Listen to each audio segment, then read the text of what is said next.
emergency? Yes, the man's been shot. Please, immediately, please. He's walking in front of his home. It's Johnny Versace. He was entering his house. We just heard gunshots. We went outside. He's on the steps of the house. He's not moving. He's not moving. Hola amis, bienvenidos de vuelta al canal. Hacía mucho no nos veíamos las caras por aquí. Parezco como esas ex tóxicas que desaparecen un montón de tiempo y después regresan como si nada hubiera pasado, ¿cierto? Así que invito hoy a la reflexión de que tal vez, solo tal vez, soy tu youtuber tóxica favorita y voy a decidir tomar eso como un cumplido. Así que me retiro lentamente, gracias. Espero que estén teniendo una semana maravillosa. Si eres nuevo por aquí, te sugiero muchísimo que te suscribas y actives las notificaciones para que no te pierdas ningún video. Además les tengo una playlist con una maratón de casos, así que se pueden poner al día con los más de 50 casos misteriosos que hay en el canal. Los invito también a seguirme en mis redes sociales que aparecerán en este momento en pantalla. Dale me gusta y comenta este video, ya que eso me ayuda a llegar a más personas. Sin nada más que decir, en este momento comenzaré con el caso de hoy.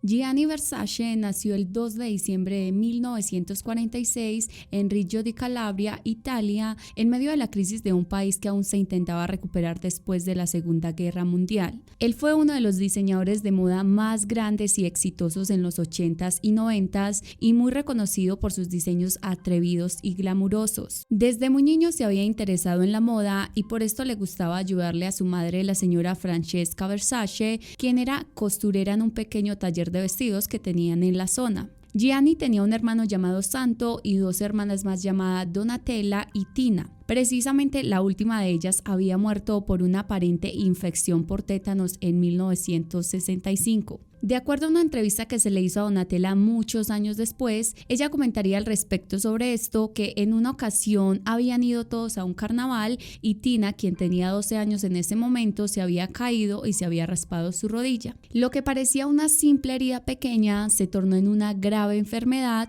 y seguidamente en una infección. Los Versace buscaron atención médica, pero parece ser que a la menor le dieron los medicamentos equivocados por error del personal y solo 24 horas más tarde ella moriría usando aún el vestido que había elegido muy emocionada para aquel evento. Vale la pena aclarar que Donatella nunca tuvo la oportunidad de conocer a su hermana, pues ella nacería 2 años después. Incluso en una entrevista habló sobre el hecho de sentirse como un reemplazo de su hermana desde muy pequeña, pues a pesar de que sabía que sus padres la amaban demasiado, para ellos fue muy difícil sobrellevar el duelo de Tina y en las propias palabras de esta mujer dijo: "Esa es la razón por la que nací, porque mis padres no pudieron superar la pérdida de la hermana que nunca conocí". También dijo que la verdad es que esto le había generado un poco de inseguridad en aquel momento porque su mamá nunca se recompuso. A pesar del trágico hecho, Gianni, con 19 años en aquel entonces, continúa su obsesión por la moda, ahora sumándole también a esto cantidades enormes de historia griega,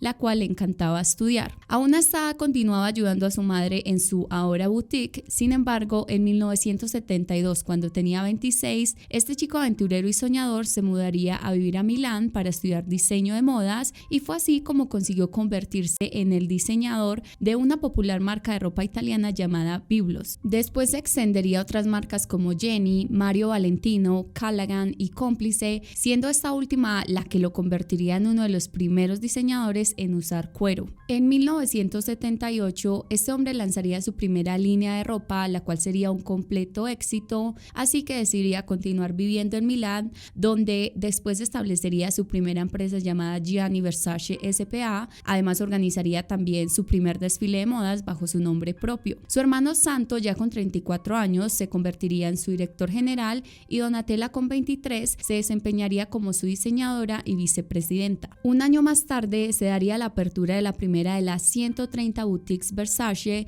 que estarían alrededor de todo el mundo como las más prestigiosas y deseadas por las mujeres, convirtiendo su apellido y marca en un imperio completo evaluado en más de 800 millones de dólares. Este hombre estuvo diseñando prendas durante los 80s y 90s que se convirtieron en sinónimo de sensualidad, sexualidad y libertad de expresión, sin dejar atrás el clasicismo. Sus diseños más famosos incluían accesorios de esclavitud y cuero, otras eran de colores vívidos y con estampados y texturas extravagantes, lo que por supuesto también le traería muchas críticas, especialmente de sus competidores en el mercado, quienes calificaban su trabajo como vulgar y grotesco. Sin embargo, las críticas nunca echaron para atrás a Gianni y de hecho, aún con más motivación, continuaba haciendo crecer su marca. I am a dreamer and always I try to reach freedom for women. After 20 years of my work, I think I got what I want. Es así como Versace empezó a organizar sus desfiles de moda de temporada en su lujosa mansión en Milán, que parecía en realidad un evento que al día de hoy se podría describir como unos Oscars. Miles de paparazzis esperaban por largas horas la llegada de diferentes celebridades tales como Madonna y otras famosas modelos como Cindy Crawford, Linda Evangelista y Naomi Campbell, a quienes aparte de ser amigas personales del diseñador, también les pagaban unos salarios tan altos que la prensa las bautizó como supermodelos. Versace fue definitivamente el pionero de las supermodelos de los 90. Las creaciones de esta marca siempre estuvieron estrechamente conectadas con las raíces del sur de Italia de su creador y con su obsesión por la mitología griega. Sus diseños mostraban el arte grecorromano, haciendo de la medusa la insignia y logo de su marca. Para el comienzo de los años 80, ya Versace era una casa internacional con presencia en Asia y que se encontraba expandiendo su mercado con línea de joyerías, decoración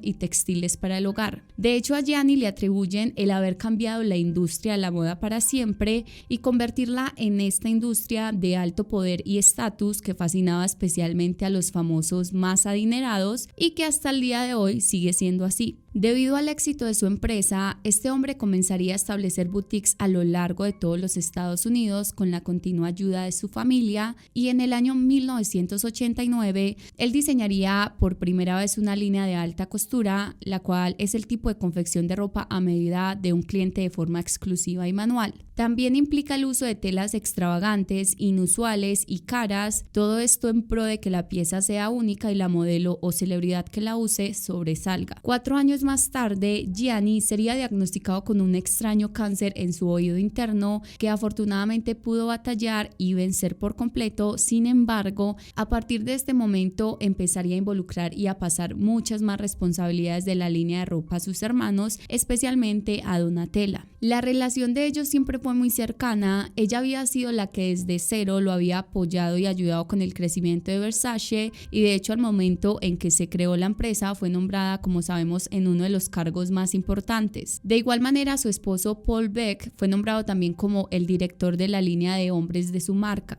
Gianni confesó en diversas entrevistas que su hermana fue su inspiración para la creación de sus diseños, tomándola siempre como referencia. De hecho, ella llegó a ser la imagen de varias campañas de la empresa, mientras que en otras oportunidades se recreaba su look en otras modelos o celebridades. Ella era su musa y consejera, convirtiéndola no solo en un filtro para todos sus diseños, sino también en una mano derecha clave para su éxito.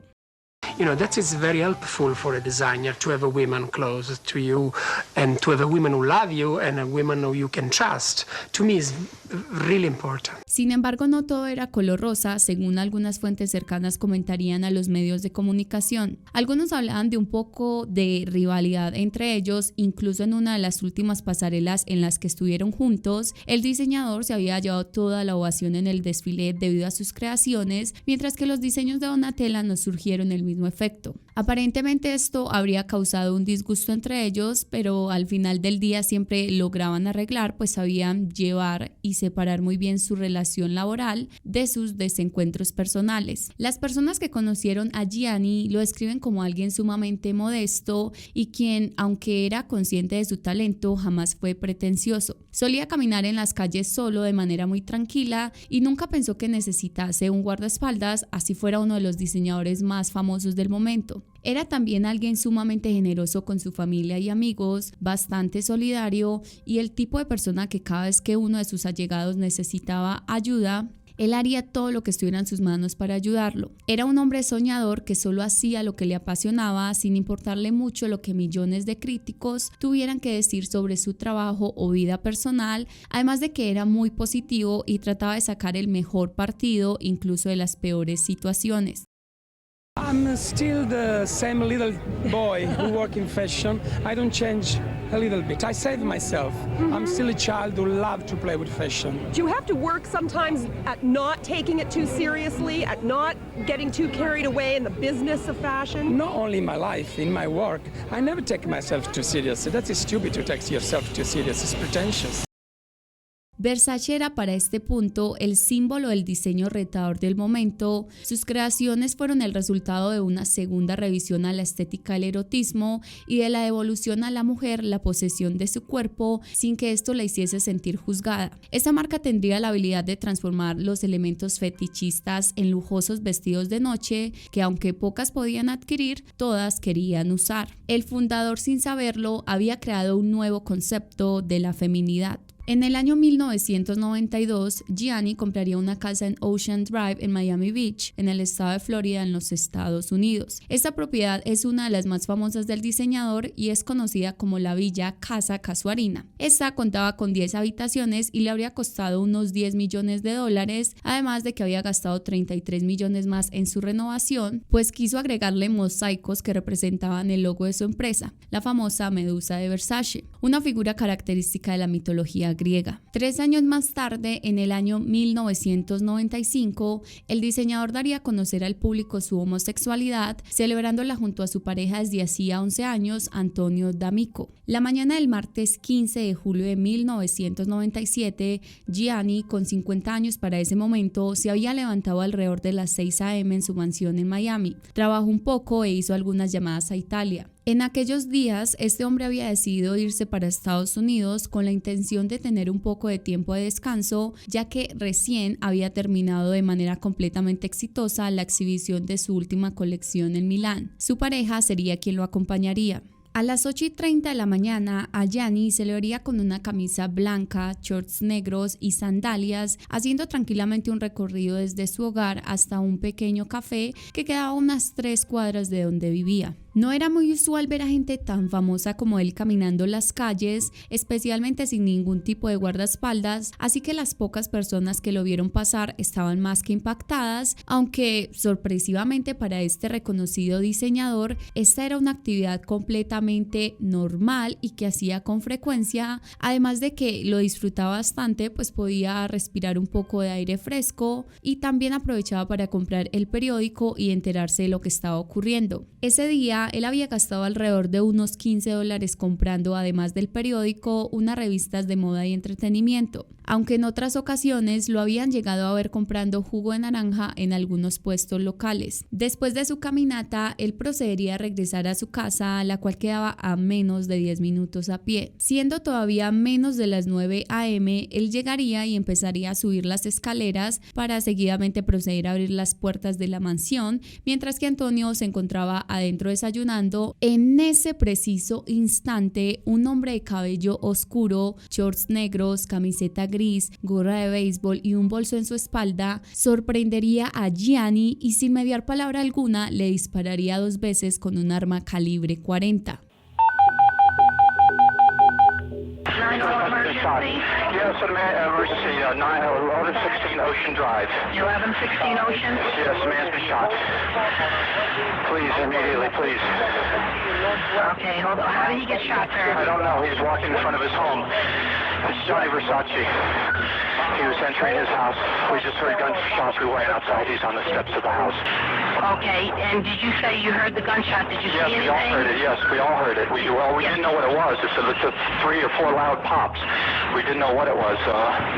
Okay, what's your name, sir? Charles Podesta, Podesta. Please, immediately, please get us an emergency. Don't hang up. I'm going to start rescuing the police. I want you to stay on the line because I need to ask you some questions, okay? So we can help him, okay? Is he still conscious and breathing? I don't know. I'm inside the house. Okay, stay on the line because I'm going to need you to go out and check for me, okay? Yes. Do you know how many times he's been shot, sir? Ma'am, I don't. I don't. Okay, I know this seems like, that I'm asking a lot of questions, but the more information I can give a Roberta, is he breathing? Is he breathing? Is he moving? Is he moving? Okay. I'm telling him to come. They've already got him coming. Yeah, I already have them coming. I just want to know if we can help him, okay, before they get there. He's not moving. He's not moving. He's not moving, okay. Who would have done something like that? I was very tough. Oh, my goodness.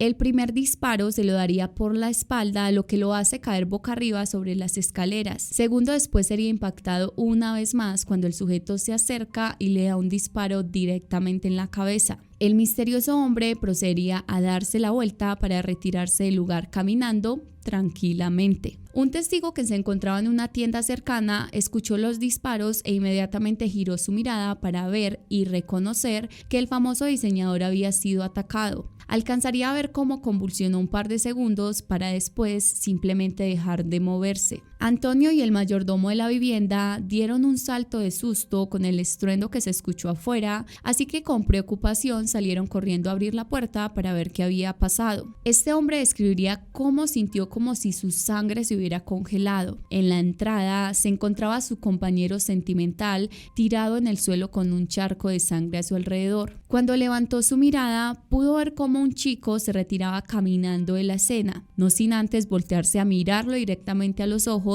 mientras le daba una especie de sonrisa malvada, casi como si estuviera orgulloso de lo que acababa de hacer. Antonio le gritaría al cuidador de la casa que ese sujeto era quien había cometido el crimen para que inmediatamente lo atrapara. Sin embargo, el misterioso joven comenzaría a correr hasta que se pierde de vista. El trabajador se va corriendo hasta la estación de policía en busca de ayuda y pocos minutos después llegarían a la escena. Gianni sería rápidamente transportado al hospital, pero lamentablemente fue poco lo que pudieron hacer por él y sería declarado muerto a las 9:21 de la mañana. El mundo se despertaba con una de las más lamentables e inesperadas noticias. Un ícono de la moda había sido asesinado a sangre fría. Nadie lo podía creer. Los medios de comunicación no tardaron en llegar a la mansión Versace, alcanzando incluso a capturar imágenes donde aún se veían los rastros de sangre en las escaleras. Pocas horas más tarde, estas mismas se convertirían en un memorial improvisado donde miles de personas se acercaron a dejar flores y cartas mostrando sus condolencias. Diversos diseñadores de marcas como Giorgio Armani y Valentino Garavani se pronunciaron ante el hecho, calificándolo como devastador e inexplicable. Mientras la policía empezaba su investigación, los hermanos de la víctima Donatella y Santo volarían desde Milán para llevar el cuerpo de Gianni de vuelta a Italia, donde el 22 de julio de 1997, una semana después de su asesinato, se realizaría un gran funeral en la imponente catedral del siglo XIV Duomo di Milano de la misma ciudad, la segunda catedral católica más grande del mundo. Cientos de camarógrafos se peleaban espacio afuera para poder lograr una mejor imagen y más de 2.000 personas llenaron el lugar, la mayoría de estas usando prendas de Versace. Habrían asistido celebridades como Naomi Campbell, que era una amiga cercana y su modelo favorita, también Anna Wintour, Karl Lagerfeld y su clienta más fiel, la princesa Diana. De hecho, en las imágenes capturadas se le ve a esta última bastante triste, aunque lo que llamaría más la atención respecto a ese clip es que ella también moriría solo un mes después. Había asistido al funeral de su amigo sin imaginar que el suyo sería el próximo. La investigación por el impactante asesinato a sangre fría iniciaría y una de las primeras hipótesis, como es de esperar al ser una persona adinerada y reconocida, era que pretendían robarle. Sin embargo, el cuerpo de Gianni contaba con todas sus pertenencias, entre esos $1,100 en efectivo, 6 tarjetas de crédito y un collar de oro sumamente costoso, por lo que era bastante obvio que el atacante no tenía interés alguno en sus cosas materiales. Se pasaría entonces a ahondar más en la la vida personal del diseñador para tratar de entender si había alguien que quizás hubiese querido acabar con su vida, ya fuera por celos, envidia o quizás simplemente para quitarlo del camino debido a su éxito. Sin embargo, no había evidencia alguna que demostrara esto. Al lado del cuerpo de la víctima se encontró también una paloma muerta. Para las autoridades esto podía ser un mensaje enviado por la mafia, así que recogieron esta ave para analizarla, pero concluyeron rápidamente con que solo era una casualidad y esta había volado al lado del ícono de la moda justo en el momento en el que le dispararon, siendo impactada también por el atacante. 4 horas después del homicidio, un testigo se comunicaría con la estación de policía reportando haber visto al sujeto que hizo los disparos al diseñador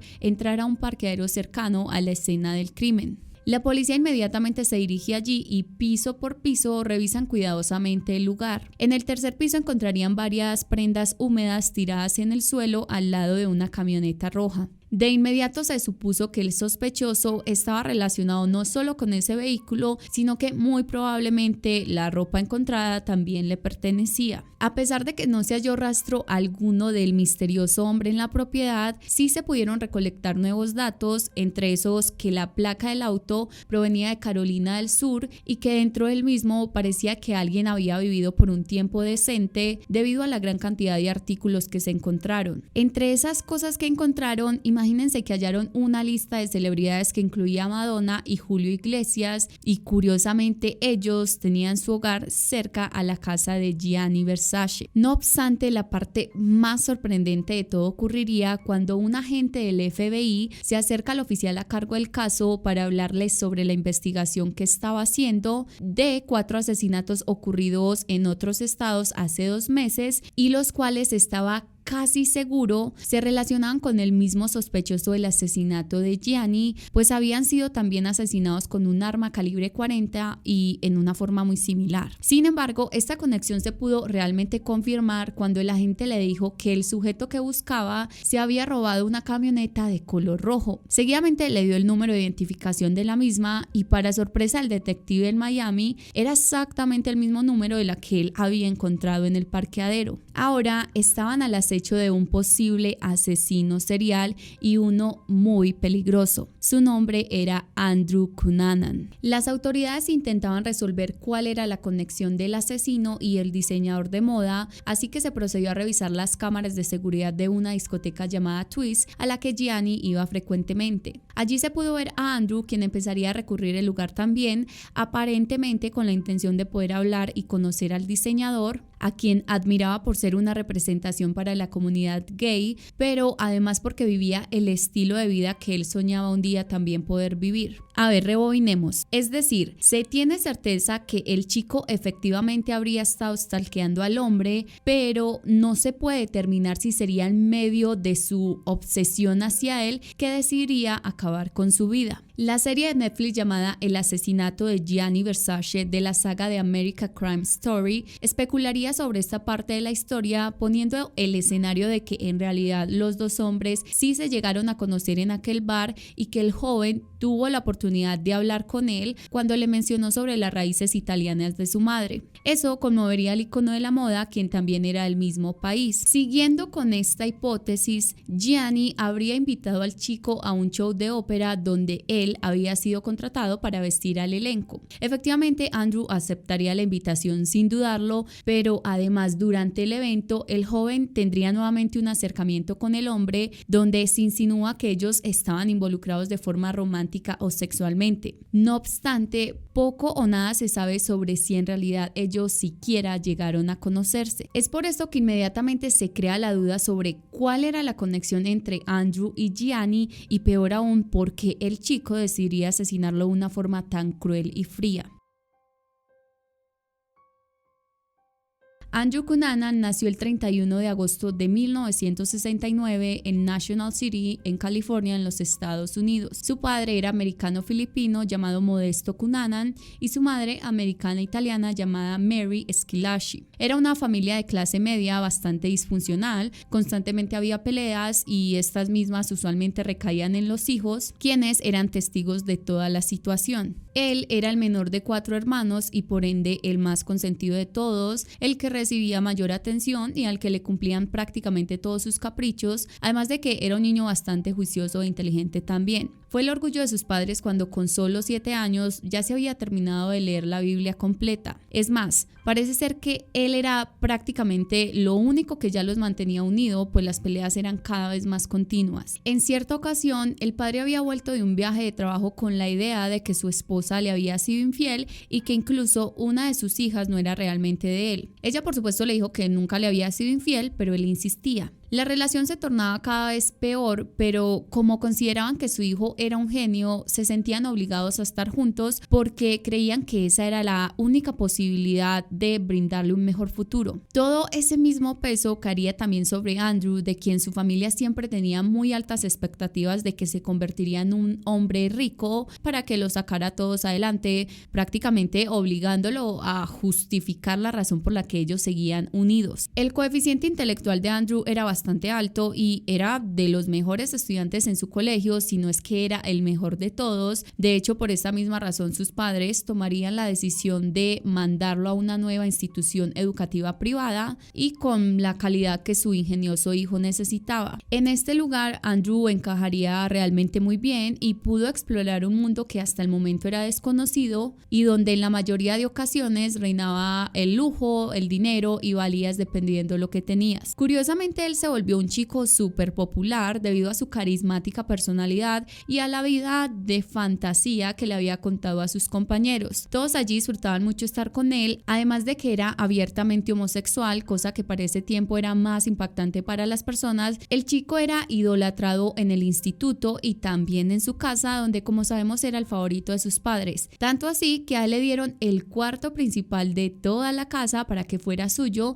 mientras que sus hermanos y sus padres se quedaron en los otros dos más pequeños. Mary, quien sufría depresión crónica, solía repetirle a su hijo que algún día él sería rico y famoso, que él era mucho mejor que las demás personas y se merecía siempre lo mejor. Y es que de hecho, si nos ponemos a pensar, así siempre fue su infancia, pues podía ver cómo recibía muchísimo mejor trato que sus hermanos. Ellos incluso hicieron una entrevista después de los hechos donde no dudaron en decir que siempre sintieron que Andrew era superior que ellos, al menos en los ojos de sus padres, quienes le daban todo lo que pedía, además de que fue el único que fue enviado a una escuela privada y al único que siendo adolescente le dieron un carro deportivo para asistir a clases. Este joven siempre amó ser el centro de atención e incluso para su fiesta de graduación usaría un traje con brillos rojos y llegaría despampanante al evento cogido de gancho de un hombre bastante mayor que él, siendo este aparentemente su sugar daddy del momento. Esa misma noche fue elegido por sus compañeros de clase como el chico que más probablemente todo mundo siempre recordaría y los años les daría 100% la razón. Un tiempo después de graduarse del colegio, Andrew, con 18 años, empezaría a estudiar historia en la Universidad de California. Mientras tanto, su familia empezaba a sufrir una de las peores crisis cuando Modesto fue descubierto en su trabajo como corredor de bolsa, malversando un total de $106,000 y en lugar de enfrentar un juicio, vendería la casa donde vivía con su familia y los abandonaría por completo sin un solo centavo para regresar a Filipinas a esconderse de la justicia. El joven viajaría unos meses después a visitar a su padre, pues quería ver si tenía una mejor vida que su madre, ya que desde que él se había ido vivían en un apartamento pequeño y casi no les alcanzaba para la comida. Además, la salud mental de Mary había empeorado mucho más. Cuando Andrew llega a Filipinas, se da cuenta que su progenitor vivía igual o peor que su madre, así que se queda tan solo un mes y regresa de vuelta a los Estados Unidos. Andrew regresaría a vivir con su madre y estuvo trabajando un tiempo en una farmacia, pero lo que ganaba definitivamente no le alcanzaba para el estilo de vida que él sentía y que su propia madre le repetía que se merecía. Es así como él empieza a incursionar de manera más profunda en la prostitución. Desde que él estaba en el colegio recibía muchos regalos de hombres mucho mayores, pero no es muy claro si desde ese momento había una relación sexual también o debido a que él era abiertamente homosexual, ciertos señores le mandaban cosas para ver si él aceptaba una salida y aunque quizás él aceptara los lujosos regalos, puede ser que las cosas no avanzaran a más de eso y él simplemente tomaba provecho provecho de que estos desconocidos le enviaran estas cosas. Este chico, al ver que era tan popular con hombres mayores, continuaría usando sus encantos para conquistarlos y que estos cumplieran todos sus caprichos monetarios. A fin de cuentas, esa era la única forma que él conocía para conseguir lo que quería. Era un experto en manipular a los demás, ya que llevaba toda una vida practicando con sus padres. La realidad es que a Andrew no le interesaba en lo absoluto ganarse las cosas por mérito propio, especialmente cuando empezó a darse cuenta que podía conseguir todo de manera más sencilla y la cual le representaba menos esfuerzo, siendo pues la compañía de tantos señores adinerados que harían lo que fuera por pasar un rato con él y por cumplir aquellas fantasías homosexuales que en la mayoría de casos para ese tiempo ocultaban de sus esposas, de su familia y de una sociedad completa. El otro lado de la moneda era que todo el dinero que obtenía de sus sugar daddies lo gastaba saliendo a los restaurantes y bares más costosos con otro grupo de jóvenes de su misma edad a quienes pretendía impresionar, ya que ellos no podían pagar estos lugares, así que él siempre era el que se ofrecía a asumir el costo de todo lo que consumieran. Esto, por supuesto, usando una de las tarjetas de crédito que sus adinerados donantes le otorgaban. Muchos de los meseros incluso lo recuerdan por dejar propinas de $200 por una cena que costaba 400. Parece ser que a medida que los años pasaban, Andrew se daba cuenta que a pesar de que era popular con hombres mayores, la misma cosa no pasaba con chicos de su misma edad. De hecho, Ron Williams, un joven al que Andrew había intentado conquistar, contaría que en una ocasión habían salido juntos a cenar, bailar y que incluso se habían besado, aunque aclarando que no pasó nada más que eso, pues parece ser que aunque él la pasaba bien con Andrew, había algo que no lo convencía del todo, así que días después hablaría con él para decirle que realmente no podía corresponderle sentimentalmente. Ron dice que el joven se mostró bastante ofendido inicialmente, aunque después dejó ver su lado más vulnerable, diciendo que se sentía muy solo en la vida y que cada día se le hacía más evidente que las personas solo compartían con él porque les pagaba todo. El chico le recomendó que no continuara pagándole nada a nadie, especialmente si solo estaban por su dinero, y Andrew le respondería que estaba seguro que si dejaba de hacer eso, él se podría morir ese mismo día y nadie se daría cuenta de que él no estaba o irían siquiera a buscarlo a su casa. A pesar de los bajones emocionales que le daban de vez en cuando, Andrew realmente amaba vivir un estilo de vida de lujos, desafortunadamente nunca siquiera imaginando ser él mismo el que trabajara para obtener esos beneficios, e incluso cuando estuvo muy bien económicamente gracias a todo lo que le logró sacar a estos señores, tampoco fue lo suficientemente inteligente para administrar su dinero y no dejarse seducir a sí mismo por las apariencias de riqueza que quería mostrarle a los demás. Así que todo lo que llegaba a sus manos inmediatamente desaparecía. Nunca pensó en la posibilidad de usar esto para crear su propia fortuna de alguna manera. El joven, además de querer vivir como una persona millonaria, también fantaseaba con ser alguien importante, específicamente deseaba a cualquier costo volverse famoso, cosa que por supuesto sería sumamente complicado si no trabaja para eso, así que como buen mitómano empezaría a contar estas historias irreales sobre su alta situación financiera y sus poderosos contactos que bien que mal le generaban ese estatus que él deseaba. Era usual escucharle decir que provenía de una adinerada familia filipina y que era un arquitecto muy cotizado por diversas celebridades. A otras personas también les llegó a decir que era un actor muy reconocido. Básicamente él iba adaptando su historia de acuerdo al espectador que tenía enfrente. Sus mentiras empezarían a salirse de control cuando en medio de una salida con amigos aseguró conocer al ícono de la moda para ese momento, Gianni Versace. En 1994, Andrew conocería a Norman Blatchford, de 58 años, en una exclusiva fiesta privada en La Joya, un barrio de personas sumamente adineradas en California. Este señor es uno de los patrocinadores del joven más importantes en su vida,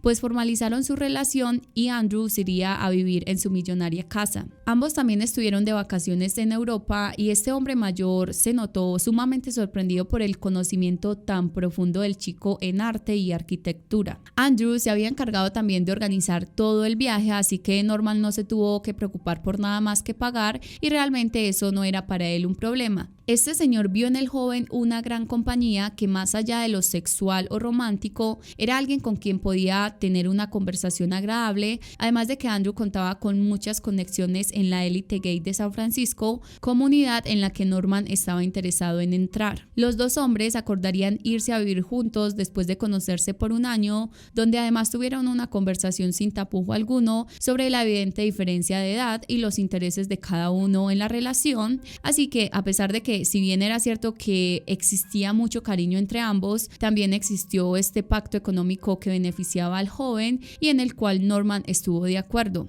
De hecho, sería Andrew quien lo convence para comprarse una casa en La Joya, California, donde, según dijo, era su sueño vivir debido a la preciosa vista al mar que se puede tener en este lugar. Allí estarían viviendo por varios meses. Este señor era una persona aparentemente muy generosa con el chico, le pagaba todas sus tarjetas de crédito, le regaló un lujoso auto para que se movilizara y le daba $2,500 mensuales para sus gastos personales. Mientras que este joven empezaba a vivir su vida de ensueño, por otro lado, su madre vivía una de las peores crisis después de que la pensión de $600 que le llegaba de su esposo le fuera suspendida y ella, sin más remedio, tendría que irse a Illinois, Chicago, donde le tocaría pedir alojamiento al gobierno y allí le darían un lugar donde vivir. Cada día le era más difícil conseguir algo de comer, pero nunca quiso interrumpir la ocupada vida que su hijo favorito le contaba que tenía para pedirle ayuda. La relación de Andrew y este señor terminaría en el año 1997, cuando el chico le haría ciertas exigencias económicas a su patrocinador, donde le pedía, entre otras cosas, el pago de todos los vuelos que necesitara en primera clase, un nuevo auto Mercedes SL600 que en su momento valía más de $100,000 y a lo cual Norman se negó. Además, como si fuera poco, le dijo que si ya iban a vivir juntos, debía incluirlo en su voluntad para que cuando él muriera,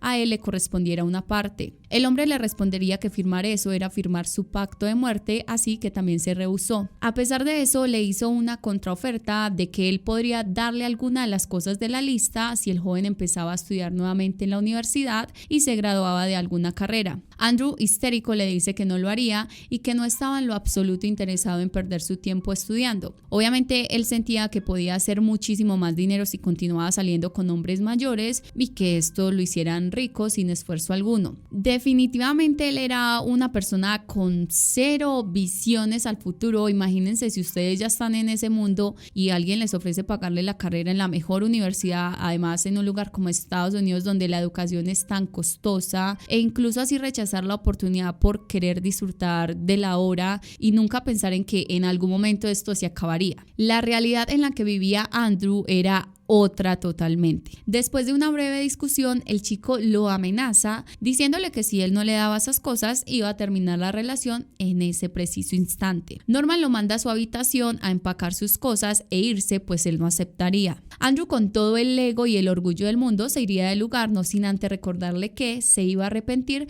por perder a alguien como él y que ya pronto lo vería rogándole de nuevo. Literal parecía un capricho de un niño de 5 años cuando lo llevas al supermercado y no le compras algo. Después de aquella cena, el señor nunca lo buscaría de nuevo. Varios meses después de que Andrew termina oficialmente la relación amorosa con su sugar daddy, él no tardaría en comenzar a notar los estragos de no tener un patrocinador y cada vez se le notaba más frustrado, pues ahora no podía continuar el estilo de vida que había creado ante los demás y que le era imposible mantener con su propia tarjeta de crédito. Uno de los amigos más cercanos de Andrew era Jeffrey Trell, quien era un veterano de la Marina que se había mudado a Minneapolis. Ellos se habían conocido en San Diego, California, en 1992 o 1993, mientras que él con 24 años prestaba su servicio en la Armada. En aquel tiempo, Jeffrey estaba batallando con su homosexualidad, pues él sabía que era gay, pero en el ambiente militar donde estaba se prohibían que homosexuales estuvieran en sus filas o serían expulsados con deshonor. Un dato que me parece bien curioso sobre este tema es que en 1993 el expresidente Bill Clinton firmaría una política conocida como Don't Ask, Don't Tell o prohibido preguntar, prohibido decirlo,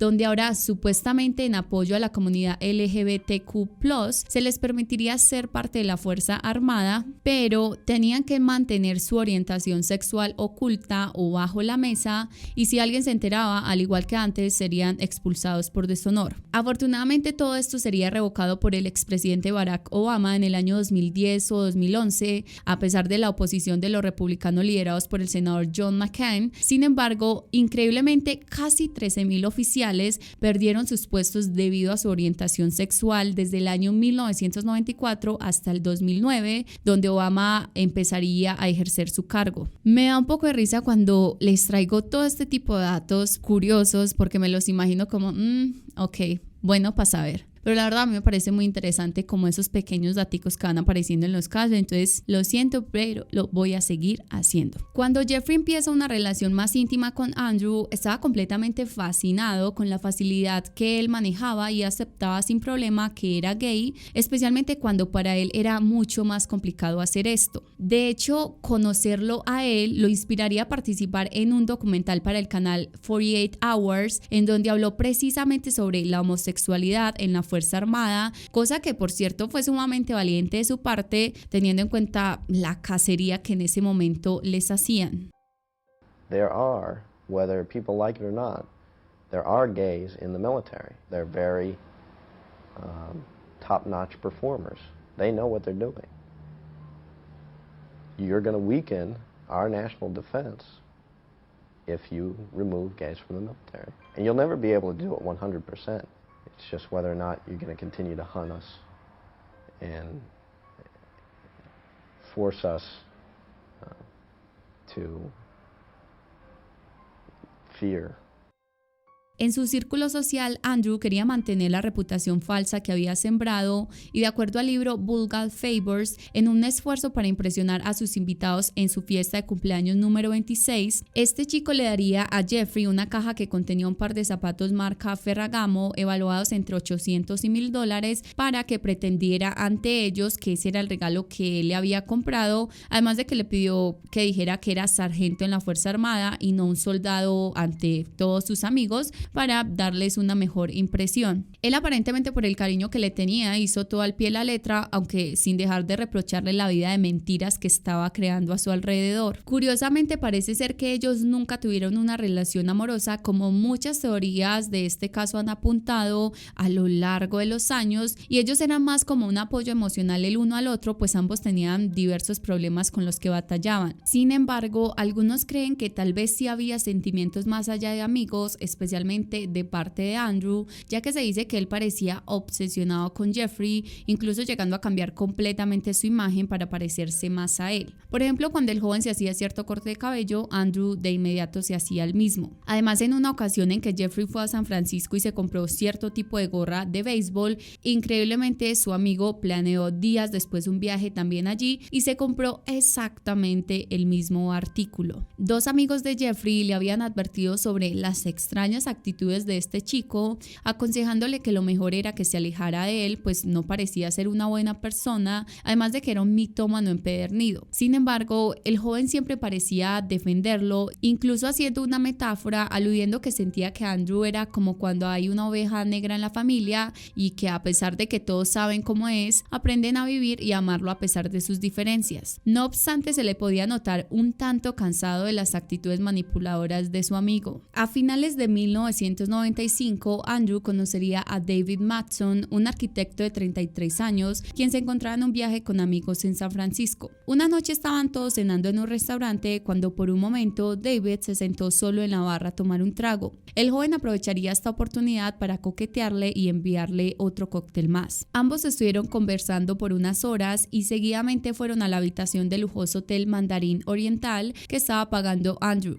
Allí pasarían la noche. David era un hombre atractivo físicamente, pero además con una personalidad completamente arrolladora. Siempre tenía mucha energía y entusiasmo para disfrutar la vida. La mayoría de personas que lo conocían querían mantenerlo en su círculo social, pues su energía era única, tenía mucho carisma y también fue descrito como alguien sumamente bondadoso. Andrew y este hombre empezaron un noviazgo, pero al principio mantuvieron la relación a distancia, pues David era de Minneapolis, Minnesota, y como sabemos, el otro chico vivía en San Diego. En la mayoría de oportunidades era David quien viajaba a pedido de su pareja para que se vieran, incluso siendo el mismo Andrew quien le pagaba los hoteles más costosos de la ciudad para que se vieran. Parece ser que el arquitecto logró enamorarse perdidamente del otro joven, a pesar de que había varias cosas que lo hacían sentir frustrado, como por ejemplo que él solía cambiar continuamente su número de teléfono o se mudaba constantemente de un lugar a otro, llegando hasta el punto que ya el mismo David no sabía siquiera en dónde vivía su novio. Sin embargo, él le explicaba que era porque su familia era millonaria, así que lo hacía por cuestiones de seguridad y privacidad. En abril de 1996, Andrew realizaría su primer viaje a Minneapolis. A ambos se les solía ver muy felices y enamorados en restaurantes de la ciudad o paseando el perro de David. Sin embargo, las cosas cambiarían un mes después, cuando el arquitecto viajó a visitar a su pareja y en una salida, uno de los amigos de este le advirtió que tuviera cuidado con Andrew, ya que era un mentiroso patológico y que él no se alcanzaba ni a imaginar todas las locuras que podía llegar a decir sobre su fantasiosa vida. Le dijo por último que fuera cauteloso en lo mucho que entregaba en su relación, pues sin siquiera percatarse podría llegar a perderlo todo. A pesar de que esta nueva información había dejado muy pensativo a este hombre, él decidió hablar con Andrew para pedirle más honestidad y transparencia en la relación, cosa que por supuesto el chico prometió mejorar. Sin embargo, los meses pasaban y nada cambiaba. David aún sentía que él le ocultaba parte de su vida y parece ser que la copa que rebosó el vaso sería una discusión que tuvieron a inicios de julio, donde Andrew le había prometido a su compañero que pasarían el fin de semana de la celebración del 4 de julio juntos, pero a último minuto le inventaría una excusa sin sentido y no llegaría, por lo que el arquitecto decidiría que era mejor cortar la relación, pues ya no sentía que había confianza o respeto. En noviembre de ese mismo año, Jeffrey casualmente tendría que mudarse a Minneapolis por una nueva oportunidad laboral, pero además viendo esto como una excusa para alejarse por las buenas y del todo de ese amigo del que todos le advertían era mejor sacar de su vida. Lamentablemente no iba a ser tarea fácil e incluso Andrew conseguiría su dirección y usualmente aparecía en su casa sin anunciarle, además de que prácticamente le imponía la responsabilidad de hospedarlo así él quisiera o no. Abusando también de la bondad de este hombre, ahora con la excusa de que lo necesitaba más que nunca, pues había terminado con el que llamó el amor de su vida, la persona con la que se quería casar y estar juntos hasta la muerte. Y es que parece ser que incluso en una oportunidad Andrew le había propuesto matrimonio a David, pero este le había dicho que no estaba listo para este tipo de compromiso. A pesar de que ya habían pasado varios meses desde que este par de jóvenes habían terminado, ellos aún se mantenían en contacto de manera esporádica, lo cual no es algo muy fuera de lo normal cuando alguien recién termina con la pareja y quizás todavía hay este amor o apego. Sin embargo, vale la pena aclarar que la relación para este punto ya estaba totalmente quebrantada y a pesar de que David se comunicaba con su ex, realmente parecía que ya no estaba interesado en seguir en contacto y ya incluso se había enamorado de otro hombre, aunque según algunos amigos él se sentía mal de ver a Andrew tan desesperado y solo que prefirió como ir cortando todo poco a poco y por las buenas. En una de las tantas visitas que hizo Andrew a Minneapolis con la excusa de visitar a su amigo, pero en realidad con la intención de ver a su ex, tanto David como Jeffrey se conocerían y se volverían amigos. De hecho, en una de sus conversaciones discutieron lo cansados que ambos estaban con la intensidad con la que el chico que tenían en común los visitaba, además de la mala vibra que siempre sentían que atraía. Incluso el mismo Jeffrey le advirtió al ex de Andrew que no le creyera ni una sola palabra de lo que el joven dijera, pues él lo conocía desde hacía muchos años y sabía que era muy capaz de decir cualquier cosa para conseguir lo que quería. En sus propias palabras le dijo: él te dirá lo que tus oídos quieren escuchar. Para este punto era bastante evidente que las únicas dos personas que llegaron a amar de verdad a Andrew estaban completamente hartas de su actitud y eso era algo que el ego de este chico jamás perdonaría. El martes 29 de abril de 1997, los compañeros de oficina de David estaban un tanto preocupados ya que él no se había presentado a trabajar por 2 días seguidos. Además, al llamarlo, este no contestaba. Una amiga junto a la administradora del edificio se acercarían a su vivienda, pero él tampoco les había abierto la puerta, así que decidieron que lo mejor era llamar a la policía para asegurarse que todo estaba en orden. Al ingresar al domicilio, los agentes se encontrarían de inmediato con el olor a muerte. Segundos Segundos después, con el cuerpo sin vida de un hombre envuelto en una alfombra, quien asumieron se trataba de David. Sin embargo, al hacer el reconocimiento, se percataron de que en realidad era otro sujeto de esa misma ciudad llamado Jeffrey Trail. Junto a él había un martillo y su cabeza demostraba diversos golpes con esta herramienta. Todo esto se sumaba también a la perturbadora escena del crimen con sangre en el piso, paredes y techo. Por obvias razones, lo primero que las autoridades pensaron es que David habría asesinado a este hombre y por eso se encontraba desaparecido. No obstante, eso cambiaría un poco cuando, inspeccionando mejor el lugar, encontraron también un bolso que tenía marcado el nombre de una persona que hasta ahora nadie había mencionado,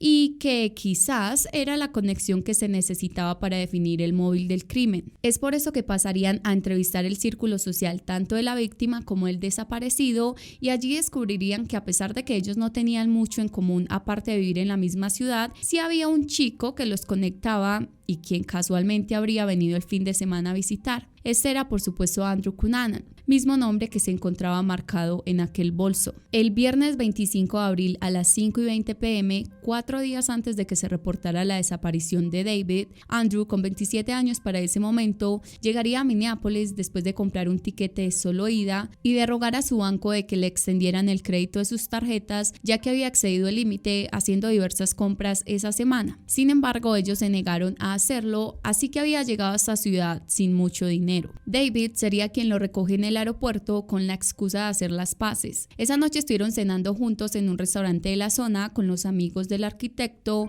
incluso siendo ellos mismos quienes relatarían que Andrew estaba animando a su ex para que les mostrara el regalo que le había traído, el cual era un reloj de la marca Cartier avaluado entre $4,000 y $6,000. Después, los dos chicos se separarían del grupo para ir a encontrarse con una compañera de estudio de David en un bar llamado Nice, cerca al parque Father Hennepin Bluff. Allí, Andrew le estuvo contando a esta chica que creía que el domingo se iba a ver con su amigo para almorzar y que si quería se podían encontrar después de eso para tomar algo otra vez. Esa noche estuvieron también de rumba en una discoteca de la zona conocida como Gay 90s y al cabo de unas horas los dos jóvenes se irían a dormir al loft de David en Harmony Mills. Al día siguiente parece ser que Andrew hablaría con su mejor amigo por teléfono sobre el hecho de querer verlo. Ante esto él le dijo que no podía, pues ese sábado había invitado a su pareja actual John Hackett fuera de la ciudad a celebrar su cumpleaños. Sin embargo, le dijo que si necesitaba dónde quedarse, él antes de irse le podía dejar las llaves de la casa debajo de una planta de la entrada, aunque advirtiéndole que no se verían ni pasarían tiempo juntos, pues él iba a estar ocupado. Y es que a pesar de que para este punto Jeffrey no mantenía una comunicación continua con este chico y ya no eran cercanos como antes, dentro de todo aún le guardaba cariño y lo veía como ese familiar que a uno no le cae muy bien, pero que igual uno lo recibe en su hogar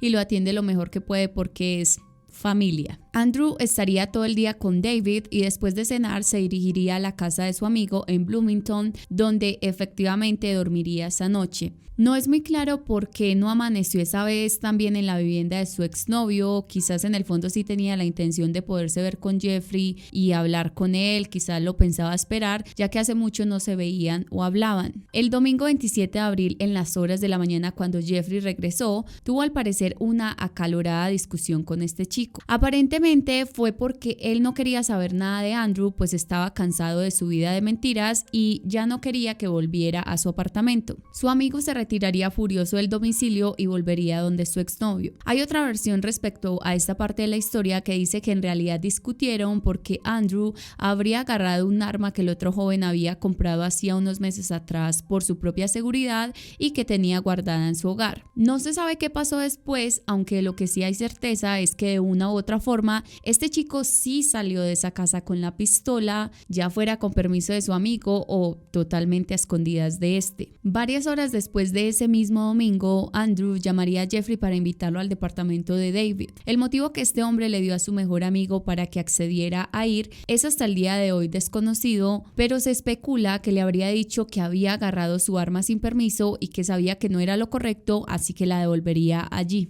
Como pueden observar, esta parte de la historia es bastante confusa. Traté de sacar como de todas las fuentes como para más o menos mirar qué podría ser cierto o no, pero la realidad es que nadie sabe y todos son suposiciones, por eso es como un poquito confuso aquí. Alrededor de las 9:45 p.m., David sería quien le abre la puerta de abajo del edificio a Jeffrey y ambos suben juntos por el ascensor hablando de lo cansados que estaban ya de la actitud de Andrew. Ambos ingresaron a la vivienda y solo transcurrirían unos 10 minutos cuando el reloj de Jeffrey dejaría de funcionar. Las autoridades creen que en ese justo momento sería cuando el ataque que le quitaría la vida se produjo, recibiendo un total de 25 golpes con un martillo en su cabeza y pecho de parte de su amigo. Ahora viene la duda de qué estaría haciendo David mientras esto sucedía. Nuevamente habría que recurrir a la especulación publicada por los medios, donde aparentemente el chico quedaría en shock observando lo que pasaba y seguidamente en estado de pánico sería secuestrado por su exnovio, además de manipulado, aludiendo a que si él llamaba a las autoridades, él también podría ser considerado cómplice en caso de que Andrew decidiera aceptar su responsabilidad, ya que Jeff se encontraba en su departamento y fue asesinado con su martillo. En este punto hay que entender que el arquitecto estaba por obvias razones atemorizado de que Andrew le haría lo mismo a él. Esa noche, lo único inusual que fue reportado en el edificio fueron gritos viniendo del departamento de Dave, donde alguien le decía a otra persona que se fuera al carajo. También se oyeron algunos golpes en la pared y seguidamente el sonido de agua corriendo en la canilla por un largo periodo. El lunes 28 de abril, David no va a su trabajo y tampoco avisa el porqué de su ausencia. Ese día unos vecinos reportaron haberlo visto paseando a su perro cerca a su casa en compañía de su exnovio. Al día siguiente, una compañera laboral y amiga va a la casa de David para ver si todo estaba bien, pues no había ido ya por 2 días a la empresa y tampoco había avisado, cosa completamente inusual en él. Ella lograría escuchar llantos del perro de David, por lo que intentaría comunicarse con la policía, pero esto le dijeron que si había un perro allí y se tornaba agresivo al abrir la puerta, tendrían que asesinarlo, por lo que ella, para no arriesgar que algo le pasara al animal en caso de que nada malo estuviera pasando dentro de la vivienda, optaría por comunicarse con la administradora del edificio y pedirle a ella el favor de que le abriera el lugar para asegurar que su amigo estaba bien. Ella ingresaría e inmediatamente se percataría de la escena de horror que había, así que agarraría a la mascota y saldría de allí para contactar a las autoridades. Efectivamente, al llegar al domicilio se hallaría el cuerpo de un hombre, quien al día siguiente confirmaron que se trataba de Jeffrey Trail. Seguidamente se inicia la búsqueda de David por presunto asesinato. Aparentemente, entre el martes y viernes de la semana de los hechos, un testigo reportaría haber visto al arquitecto en su auto Jeep, pero este iba manejado por un hombre a quien no le lograría ver muy bien la cara. No obstante, con la información que se tenía hasta el momento, se dedujo que se trataba de Andrew. El viernes 2 de mayo, el dueño de un restaurante reportaría haber visto a los 2 chicos almorzando en su local, pero un oficial de policía confirmaría al público que esto no era cierto. Sin embargo, vale la pena aclarar que en la miniserie de Netflix que se le hizo a este caso, llamada El asesinato de Gianni Versace, de la saga American Crime Story, sí se tomó esto como verdadero, y de hecho esta escena es bastante importante, pues sería prácticamente la última vez en que David habría estado con vida, además de que tiene una conversación muy relevante con su ex, donde recuerdan la primera vez que se conocieron hace 1 año y medio. David le pregunta a Andrew que si recuerda dónde fue la primera vez que se conocieron, y él le responde que por supuesto, diciéndole que fue en un bar cuando estaba sentado solo en la barra y él lo había invitado a unirse a su mesa con su grupo de amigos. El arquitecto le reconoce que nunca nadie le había mandado una bebida y que le encantó ese detalle sobre él. Le dice que cuando hablaron sintió demasiada admiración por verlo tan exitoso, millonario y joven, además de que no podía creer que alguien así se hubiese fijado en él. Además le confesó a Andrew que en su mente rogaba que lo invitara a su habitación, pues sintió demasiada química hacia él. Andrew lo mira sonriendo, recordando que el hotel donde se quedaban costaba $1,000 la noche y era de locos. El otro chico dice que nunca había estado en un lugar así de lujoso, incluso admitió con vergüenza haber robado las pantuflas que daban gratis para los huéspedes y haberse sentido súper tacaño al hacer eso, pero era una experiencia que en general le había impactado mucho. Tanto así que le contó a su exnovio que esa noche no podía parar de mirarlo y pensar en que si alguien le decía qué tan duro tendría que trabajar para poder vivir un estilo de vida así como el del exitoso joven que acababa de conocer, sin importar lo duro que fuera, lo haría sin dudarlo. Andrew lo mira completamente ilusionado, pero su cara cambia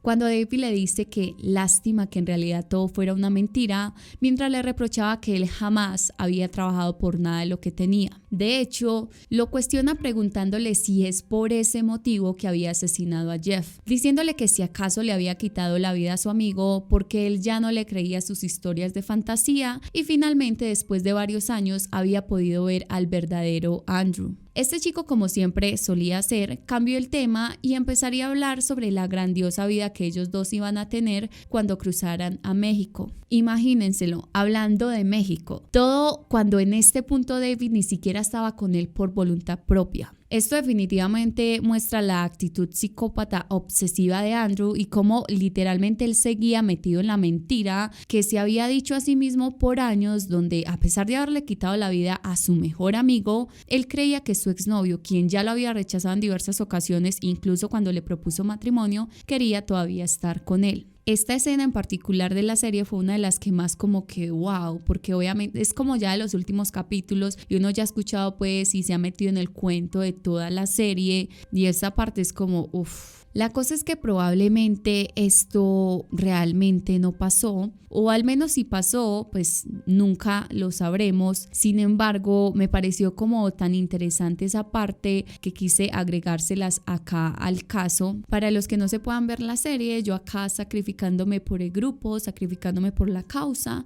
me la vi toda para contarles detalle por detalle, como siempre. El sábado 3 de mayo a las 10:45 de la mañana, dos pescadores se encontraban buscando a los alrededores del lago Rush Lake en Minnesota, lugares potenciales en donde acampar, pues en los próximos días pensaban realizar un poco de pesca en la zona. El lago no se veía muy bien desde la carretera, así que ellos descendieron de su vehículo y se dirigieron a una casa de madera abandonada con techo rojo, pues era lo más visible a su alrededor y desde allí comenzarían a recorrer el lugar. Sin embargo, con tan solo dar unos pasos en dirección a la cabaña, notaron inmediatamente el cuerpo de un hombre rubio, de ojos claros, vestido de jeans y una camiseta de franel. Estaba boca arriba. Uno de sus ojos parecía haber sido impactada por una bala y el otro se encontraba abierto. Habían acabado de encontrar a David Matson. El arquitecto había recibido 3 disparos, uno en su espalda, el cual atravesó completamente su pecho, otro en su mejilla derecha y uno más en su ojo derecho. Además tenía heridas en sus dedos, lo que demostraba un acto de defensa al momento que le dieron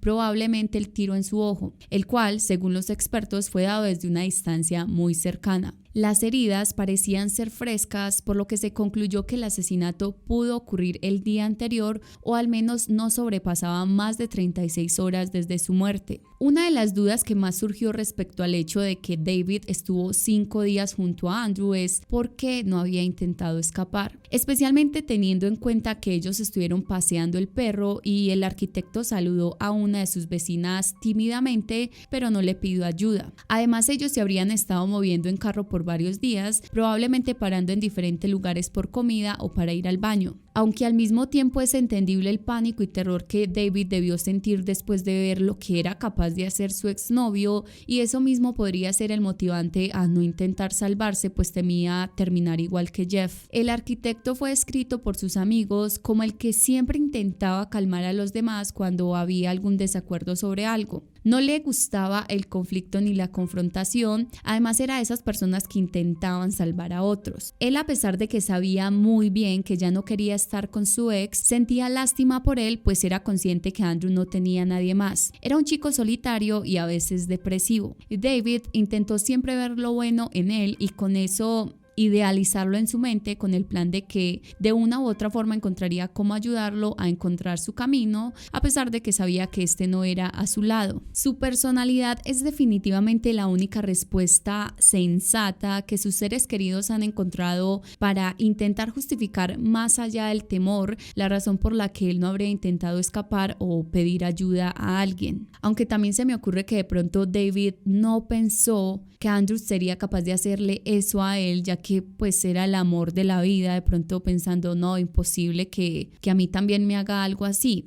Al día siguiente del crimen, Andrew manejaría el auto de su exnovio hasta llegar a Illinois, Chicago, donde asesinaría a su tercera víctima, el destacado desarrollador de bienes raíces Lee Miglin, de 72 años. Lee era una persona sumamente trabajadora y desde muy joven había empezado su vida laboral vendiendo productos puerta a puerta, hasta poco a poco ir entrando al mundo de los bienes raíces, y donde fue completamente exitoso, y lo sería aún más después de que presentara junto a uno de sus colegas un proyecto para construir un rascacielos en Chicago que se convertiría en el más grande del mundo y al cual llamarían The Miglin Battler Sky Needle. La esposa de Lee, llamada Marilyn, se había ido de viaje a Canadá para presentar su marca de maquillaje el viernes 2 de mayo y regresaría el domingo. Mientras tanto, su compañero sentimental estaría solo en casa. El día del regreso, ella habría estado esperando por un rato a Lee en el aeropuerto, ya que él le dijo que la recogería. Sin embargo, él nunca llegó, además de que tampoco respondía al teléfono. La mujer se dirige preocupada a su hogar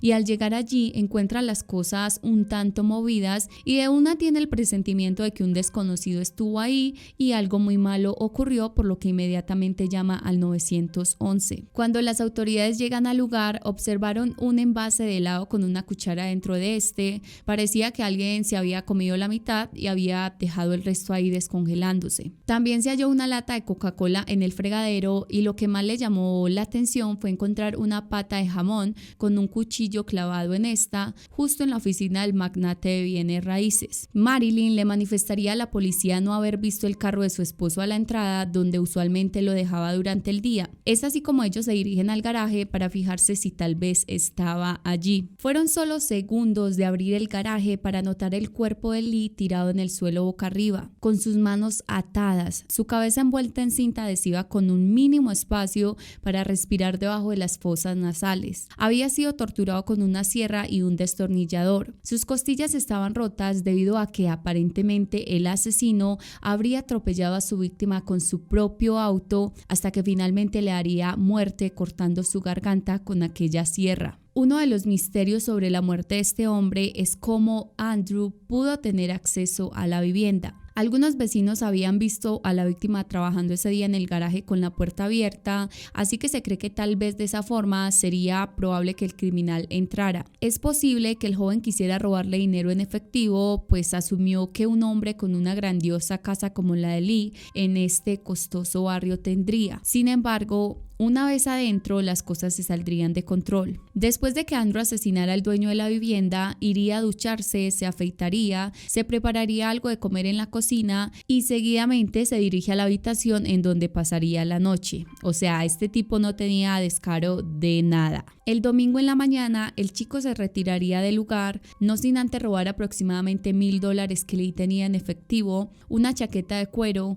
un costoso reloj y por supuesto el auto marca Lexus en el que escaparía. El vehículo de Dave que había usado para llegar a esta área lo dejaría a un par de cuadras de la casa de este hombre. En la serie de Netflix que se le hizo a este caso, especularon sobre un posible amorío entre Andrew y Lee, donde aparentemente a cambio de favores sexuales el hombre le daba dinero al chico. Así que continuando con esto, la razón por la que Andrew llegó precisamente a esta vivienda sería porque había acordado verse con Lee, quien estaba aprovechando que su esposa estaría por fuera todo el fin de semana. Sin embargo, esto es una suposición, pues nunca se ha podido demostrar que ellos incluso se conocieran o tuvieran una relación amorosa. El joven continuaría ahora su camino con rumbo a Filadelfia y desde el celular de Lee, que se encontraba en el carro, decide llamar a uno de sus amigos en San Diego. Pocos minutos después enciende la radio y se da cuenta que la policía lo estaba rastreando a través de este teléfono, así que lo lanza por la ventana cuando pasa por un puente. El viernes 9 de mayo, Andrew llegaría al Cementerio Nacional para Veteranos Finn Pint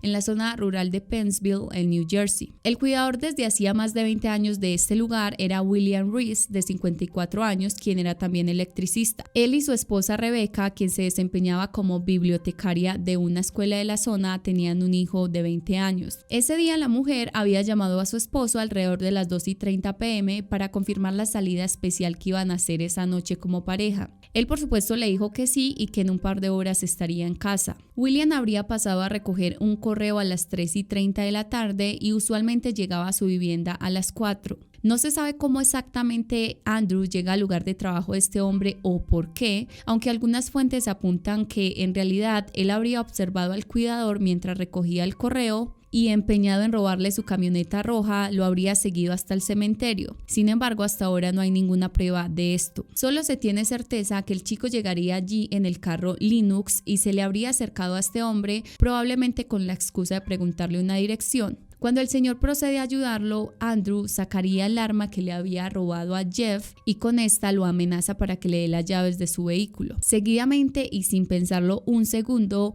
procedería a dispararle directamente en la cabeza, a pesar de que William muy seguramente le rogaba piedad por su vida. En la serie de Netflix, las últimas palabras de este pobre señor sería pidiéndole al joven que lo dejara vivir, ya que era casado y tenía un hijo que se llamaba Troy, asegurando que apreciaría mucho si él le daba la oportunidad de volverlo a ver. No alcanzó a decir una palabra más cuando un disparo acabaría con su vida. Andrew se sube a la camioneta roja, dejando el auto de su víctima anterior en el mismo cementerio, con una gran cantidad de pruebas, entre esos casquillos de bala, el destornillador con el que había asesinado a Lee, un pasaporte y, aún más evidente, dejaría unos recortes de periódico sobre las noticias de los otros 3 homicidios. La desesperación de este chico era completamente visible para este punto. Sin embargo, es difícil entender por qué, además de robar, estaba asesinando a las personas de las que necesitaba algo. Porque si igualmente se tratara de entender por el lado de que no quería dejar ningún testigo,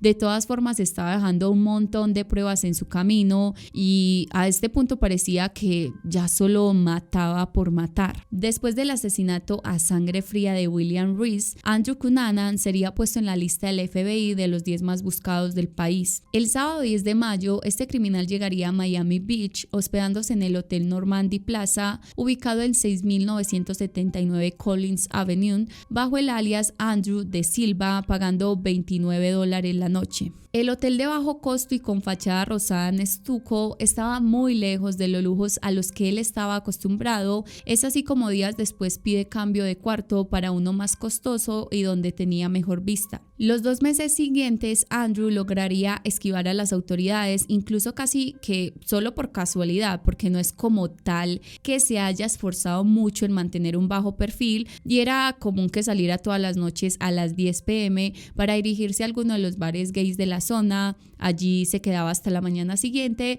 y el resto del día se la pasaba encerrado en su cuarto de hotel. Entre 1 y 2 veces al día, el joven salía de su habitación para dirigirse a una tienda de licor que quedaba a media cuadra de donde se estaba hospedando. Allí compraba media botella de vodka que costaba $2. Esta después la ponía en un vaso de café, lo tapaba y continuaba su camino hacia alguna franquicia de comida rápida para finalmente regresar a su hotel y esperar la noche para irse a algún bar. La tarde del lunes 7 de julio, Andrew iría a una prendería o casa de empeño para empeñar una moneda de oro que había robado de la casa de Lee Miglin. El chico usa su propio pasaporte, da su huella y además brinda como su dirección de residencia el hotel donde se estaba hospedando. La dueña del lugar desafortunadamente no lo reconoce, así que después de tomar sus datos, como es costumbre, los envió a la oficina de policía. Este hecho es completamente rutinario, así que cuando el documento llegó a la estación, nadie realmente estaba prestando mucha atención o revisando lo que estaba llegando. Algunas personas interpretarían estos actos como una burla que él le hacía a las autoridades. Sin embargo, para otros expertos en psicología criminal, este descuido solo demuestra que el asesino se está desmoronando y además lo desliga de ese pensamiento típico criminal y demuestra que cada una de sus acciones no son pensadas con detenimiento con el objetivo de salir libre de estas, sino que más bien se evidencia un actuar totalmente suicida. Él sabía que no iba a poder salir de esta, así que poco o nada le importaba el cuidado que tuviera en su siguiente movimiento. El 12 de julio, los medios de comunicación en Miami anunciaban a sus lectores que el icónico Gianni Versace estaba de regreso en su casa villa Casa Casuarina en Miami Beach, la cual resulta siendo a tan solo 2 cuadras de donde Andrew había parqueado la camioneta roja propiedad de William y donde se cree que estuvo viviendo después de que se quedó sin dinero y se tuvo que ir del hotel. El joven, quien era amante a las revistas y magazines, estaba completamente enterado de la llegada del diseñador de modas, según la reconstrucción de los hechos que hicieron los detectives. 3 días más tarde, mientras Gianni intentaba abrir la puerta de su casa después de regresar de comprar algunas revistas, sería impactado por detrás por una bala a la cual lo haría caer. Seguidamente sería impactado una vez más cuando Andrew se acerca y le da un disparo directamente en la cabeza. Después de la persecución del mayordomo, el joven sale corriendo con dirección al garaje donde tenía la camioneta y es visto por un testigo quien avisa a las autoridades. Los detectives encontrarían varias pertenencias de él, pero además hallarían una revista y una lista de celebridades que incluía a Madonna y Julio Iglesias, y como les dije, curiosamente estos dos tenían su hogar cerca a la casa de Gianni Versace. Con la noticia de que una celebridad tan importante acababa de ser asesinada a escasos pasos de entrar a su hogar, el país entero estaba horrorizado, especialmente teniendo en cuenta que él había cometido su primer homicidio hacía 2 meses y aún así había logrado pasar desapercibido por las autoridades. Las personas sentían que él podía estar en cualquier lugar oculto como un camaleón. El miércoles 23 de julio, exactamente 8 días después del asesinato del diseñador, un cuidador de una casa flotante de 2 pisos ubicada en el puerto Indian Creek en Miami Beach se percata de que un intruso se habría entrado a la propiedad. Además cree escuchar lo que sería un disparo, así que inmediatamente llamaría a las autoridades, quienes tan pronto como llegan aíslan y rodean el lugar. Diversos medios de comunicación empezaban a discutir la posibilidad de que la persona que estaba ahí era Andrew Cunanan, mientras que se reportaba en televisión en vivo lo que ocurría. Otros, en cambio, pensaban que no podía ser él, pues si había sido lo suficientemente ágil e inteligente para escapar de la policía por varios meses, no se expondría ahora en una situación tan vulnerable. Alrededor de las 9 p.m., después de esperar por un buen rato algún movimiento, las autoridades arrojarían gases lacrimógenos dentro de la vivienda y proceden a entrar con máscaras para revisar el lugar.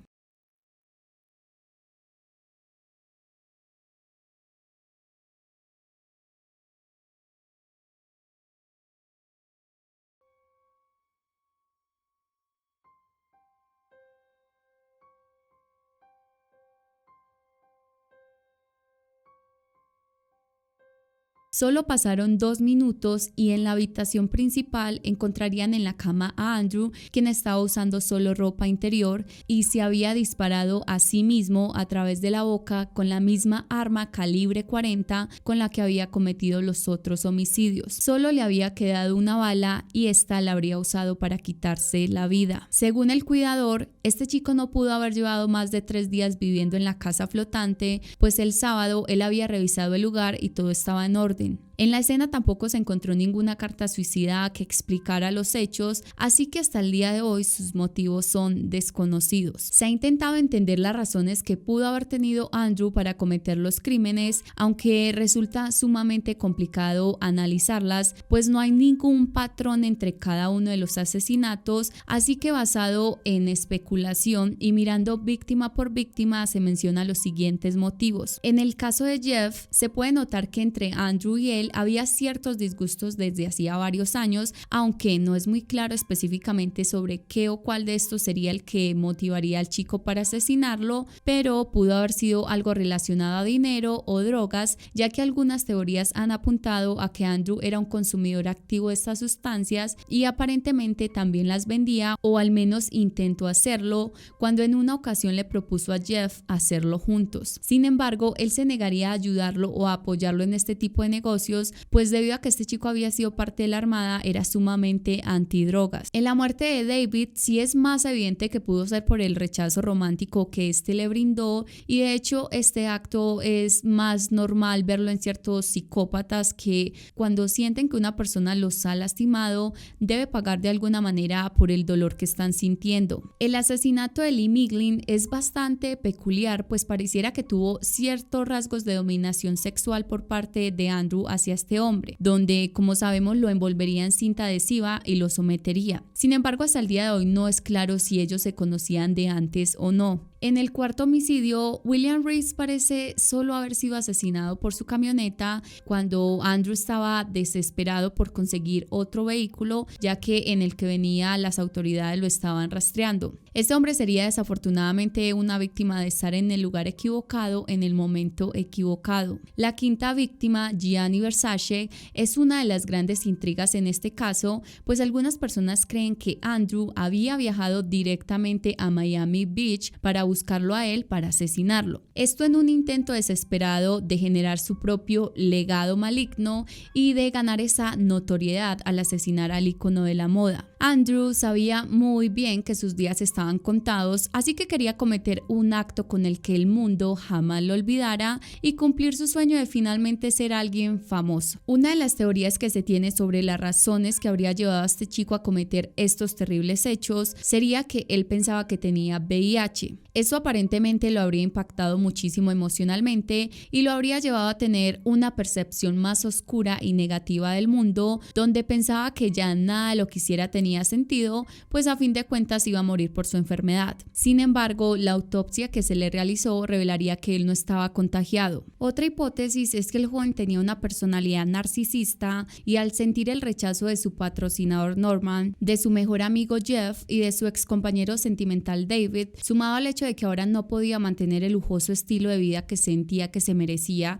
y que todo su círculo social se daría cuenta de quién era él en realidad, de que era un perdedor y un fracaso para su familia, pues nunca en realidad había hecho nada por su futuro. Andrew no habría podido aceptar este nuevo cambio que se le avecinaba. En su mente no cabía la posibilidad de dejar de ser esa persona importante que sentía que era y pasar a ser un don nadie, así que decidiría cometer una serie de asesinatos para probarle al mundo entero lo relevante y memorable que en realidad era. Una última versión propuesta por un experto en psicología y la que él consideró la más posible hablaría sobre que muy probablemente Andrew quiso quitarse la vida antes de cometer los asesinatos. Sin embargo, debido a la personalidad narcisista que lo caracterizaba, decidió que antes de partir de este mundo haría lo que quisiera sin que nadie se lo impidiera. Viviría su vida al máximo, eso significando también matar y vengarse a aquellos que sentía que lo habían lastimado. El chico pasaría a cumplir todas las fantasías que siempre quiso, además de pasar a experimentar cosas que antes no podía hacer. Sin embargo, cuando el poco dinero que le quedaba se le acabó, supo que ya no había nada más que hacer, era game over, y en sus propios términos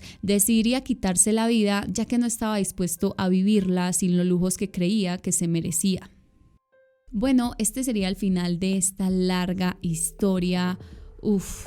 Un caso muy interesante, valió cada centavo, cada trasnochada para investigarlo porque de verdad que especialmente por ser un caso tan conocido merecía todo para hacerle esta investigación tan profunda. Entonces espero que la narración haya sido de su agrado. Muchísimas gracias por escucharme, la verdad ustedes saben, pero se los voy a repetir, lo aprecio demasiado, especialmente en estos casos tan largos. Me encantaría leer sus comentarios, leer su apoyo, porque la verdad esto sí estuvo como un poquito largo de investigar, pero bueno, entonces espero los estaré leyendo en los comentarios. Gracias por estar aquí. Sin nada más que decir, nos vemos en una próxima oportunidad, no sin antes recordarles que se cuiden mucho, muchísimo, por favor, en serio, pilas, los estoy vigilando.